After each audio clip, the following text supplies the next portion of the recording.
Misalnya Fir'aun itu orang pakai status yang diajarkan Allah ke kita. Fir'aun adalah wujida ba'da alam yakun. Fir'aun adalah makhluk yang sekarang ada, tapi dulu-dulunya tidak ada. Padahal sebelum ada Fir'aun sudah ada bumi, ada langit, ada matahari. Sebelum ada Yesus, ada Isa, sudah ada bumi, ada matahari. Artinya apa? Zaman langit bumi ada, penyebabnya Isa apa enggak? Enggak kan?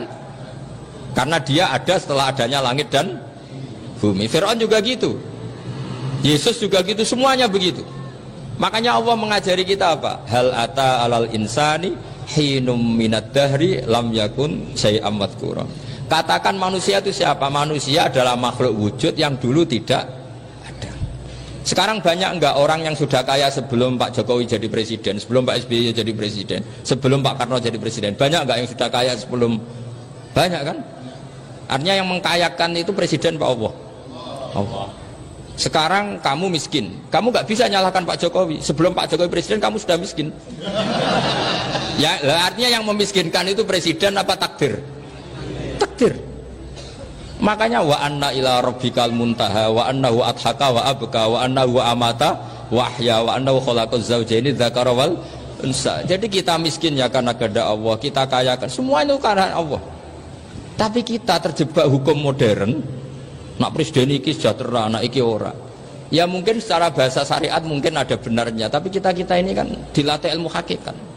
Tak ulang malam 13 Dzulhijjah masuk ilmu cek syariat tok. Oh gak pinter-pinter buang cek gobloke kan gitu. Daftar wali kok ilmune ngono iku ora iso. Ini penting saya utarakan. Jadi saya ulang lagi. Makanya di Quran itu ilmu tertinggi diantaranya menurut orang tasawuf qulillah tsumma dzarhum fi khaudihim yalabun. Saya itu gak pernah loh takut mati meskipun saya masih muda, karena saya bayangkan mati itu ya baik-baik saja. Ketika saya hidup ya gak tahu cara ngelola nyawa saya, kenapa kok gak pergi. Kamu tahu caranya ngelola nyawa kamu, kok gak mati sekarang? Gak tahu kan? Tahu-tahu masih hidup kan? Tahu-tahu diutang semacam-macam lah. Sebetulnya kita zaman hidup pun gak tahu cara ngelola nyawa kita, cara kerja jantung kita, cara kerja paru-paru kita. Nanti setelah kita mati pun gak tahu caranya hidup ketika kita. Tapi anehnya kita, mosok manusia sudah dilemah iso hidup lagi. Memangnya kita sekarang bisa hidup karena kita tahu-tahu ya hidup. Ditekdir anak yang melarat, paese elek, orang lain ditekdir anak Kiai Gus Mulyo. Kita kan tidak pernah bisa milih bapak itu ora iso. Ngerti-ngerti anak Karmen, anak Karlan itu sudah gak tahu. Artinya gini ya, sudah ya Allah, ketika saya hidup ya tidak tahu kenapa saya hidup, pasti Engkau yang menghidupkan. Ketika saya mati juga gak tahu kenapa saya mati, pasti Engkau yang menghidupkan dan mematikan. Maka saya akan baik-baik saja di akhirat, karena ketika di dunia Tuhannya yang Engkau, ketika di akhirat Tuhannya, dan sifat Engkau tidak akan rubah, tetap arhamur rahimin. Makanya dulu wali-wali itu kalau mau mati ya santai aja. Said Umar bin Abdul Aziz itu ulama-ulama dulu kalau mau meninggal itu, kalau keluarganya nangis marah besar. Memangnya mau kemana kamu nangisin saya? Lah kamu kan mau mati. Memangnya mau kemana kalau mati? Ya kembali ke Allah. Ya susahnya apa? Di dunia ya milik Allah, di akhirat milik Allah. Inna sholati wa nusuki wa mahyaya wa mamati lillahi rabbil. Yang aneh sampai harus melarat orang wani mati. Wah, aneh tenan. Ya karena sampean tahu mungkin di akhirat lebih miskin lagi kan. Terus repot terus. Coba kalau dari awal kita menstatuskan diri kita biadillah. Inna sholati wa nusuki wa mahyaya wa mamati. Tapi kamu salah status. Mengatakan kehidupan adalah momen untuk mencari kesejahteraan. Kehidupan adalah momen untuk cari karir. Kamu mensifati kehidupan secara salah. Jika kamu terjebak nyari karir, nyari kaya. Coba kalau kamu pakai mazhabnya Sufi, kehidupan adalah pemberian dari Allah untuk kembali kepada Allah. Kematian ya seperti itu. Akhirnya ya santai saja. Inna sholati wa nusuki wa mahyaya wa mamati lillahi rabbil alamin. Istri juga gitu. Saya itu tidak sombong. Saya itu mulai nikah sampai sekarang itu hampir gak pernah tukaran sama istri. Sampai istri saya itu sering bilang gini, Gus kali-kali kalau saya ngamuk itu diwales, dilawan, supaya saya punya musuh katanya. Betul ya? Ya saya bilang gini, Allah itu maha baik sama saya. Ketika harmonis, ganjaran saya ya lewat harmonis itu, sehingga saya ngasih uang menyenangkan Anda. Ketika Anda marah, ganjaran saya lewat sabar. Ya sudah, itu semuanya baik. Kalau kamu marah, saya tidak dapat pahala. Makanya kalau kamu marah tak dengerin. Ini cara Allah membuat pahala tanpa bayar, kata saya. Justru kalau pas rukun itu untuk dapat pahala harus nyervis, jajak nukokno kelambi mahal katanya. Boros itu pahala yang boros katanya. Tapi kalau kamu marah ini pahala paling murah, nggak usah biaya, dapat apa? Pahala, cukup sabar. Lu tuh kalau terlatih lama-lama dapat ya biasa saja. Ulama dulu seperti itu semua. Imam Syafi'i itu pernah ada orang baik sekali sama beliau, orangnya itu munafik padahal. Tapi kalau setelah keluar dari Imam Syafi'i dia memaki-maki Imam Syafi'i. Suatu saat beliau dikasih tahu orang yang tadi muji-muji jenengan itu di luar maki-maki jenengan. Imam Syafi'i itu guyu semuanya bukan alhamdulillah. Muridnya kan janggal. Ini dikasih tahu gitu, alhamdulillah. Kenapa Imam Syafi'i dia kan di luar maki-maki jenengan? Berarti aku wong wibawa, ning ngarepku rawani. Ya jadi dianggap enteng saja melihat. Berarti aku wong wibawa, ning ngarepku ora wani. Ya sudah. Terus ketika ditanya, tapi itu kan bahaya bagi anda karena memfitnah anda gini-gini. Kata beliau, zaka Allah. Yang kritiknya bahaya itu hanya Allah Ta'ala. Yang lainnya nggak bahaya. Karena ini makhluk doif, gak penting.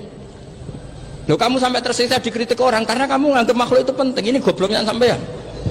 Goblok segoblok-gobloknya itu. Coba kalau kamu mensatukan makhluk tetap makhluk, kritiknya tidak penting. Selesai kan? Selesai enggak? Ini problem anda tidak wali itu, kalau dikritik ya susah. Makanya tidak wali itu problem menurut saya. Makanya saya agak ingin nggak jadi wali itu kan, karena hanya wali yang hidupnya itu la khaufun alaihim wa lahum yahzanun. Orang dulu tuh semudah itu hidup, gampang sekali.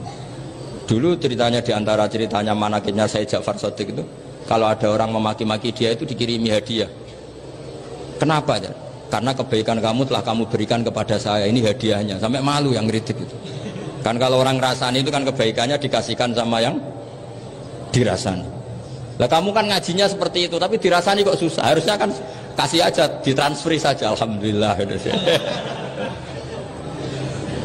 Ya karena kita salah menamain tadi. Sing rasani pembenci, pembenci itu bahaya. Sehingga kamu mereaksi secara serius. Coba kalau kamu pakai hukumnya Allah dan Rasul, pembenci itu pemberi kebaikan. Istri marah adalah pemberi kebaikan. Ada yang berani mulai meraktekan? Latih begitu terus, insya Allah nanti hidup kamu barokah. Itu disebut wa'allama adamal asma.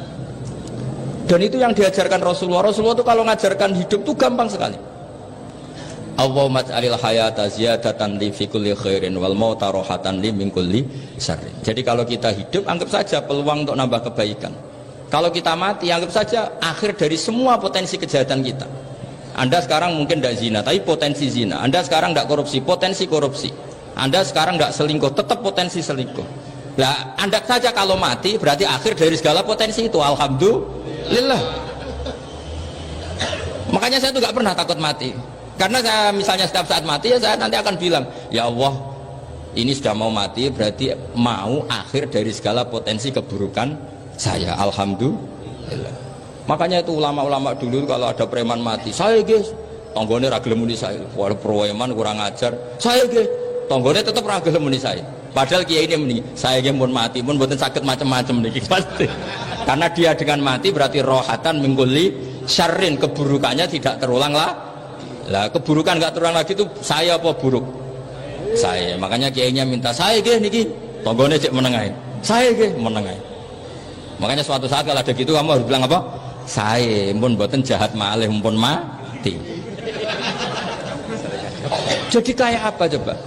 Coba sekali-kali statuskan kalau al hayat adalah ziyadatan lana fi kulli khairin. Al maut adalah rohatan lana min kulli syarrin. Sehingga kita hidup ya happy, mati juga happy, gak masalah. Terus kayak misalnya mendingin, tapi anak bojoku piye? Memang selama hidup anak bojomu bahagia. Ketoknya ya tambah musibah ya, malah sombong lagi kamu, seakan-akan kamu Tuhan yang bisa mensejahterakan manusia. Wong isih urip buat bojomu wis ndonga muga-muga nang mati malah. Karena gak jelas. Ya, ini penting, ini saya utarakan. Jadi ini saya cicil juz 1 wa allama adamal asma. Makanya kata Rasulullah, ala ta'jabuna kaifa yusrifu wa anisat ma quraisin wa dhamma. Ini penting, nama itu penting. Karena sekali nama ini salah, coba misalnya orang sepakat darani Fir'aun itu wujida ba'da alam yakun. Fir'aun itu ada yang dulu-dulunya tidak ada. Hal ata alal insani hinum minad dahri lam yakun syai'am madhkur. Coba kalau kamu melihat sekarang kamu hidup itu apa? Untuk sujud. Sujud itu murah, gampang. Untuk mengenal Allah. Allah itu gampang kita kenal karena Allah itu adharu minad dhahir. Adharu dhahir itu Allah, zat yang begitu jelas. Lah mati itu mau apa? Ya menuju Allah.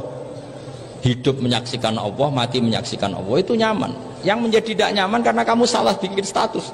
Hidup untuk menggapai cita-cita, untuk sukses. Wong komunis yo muni ngono, lonte yo muni ngono, copet yo muni ngono.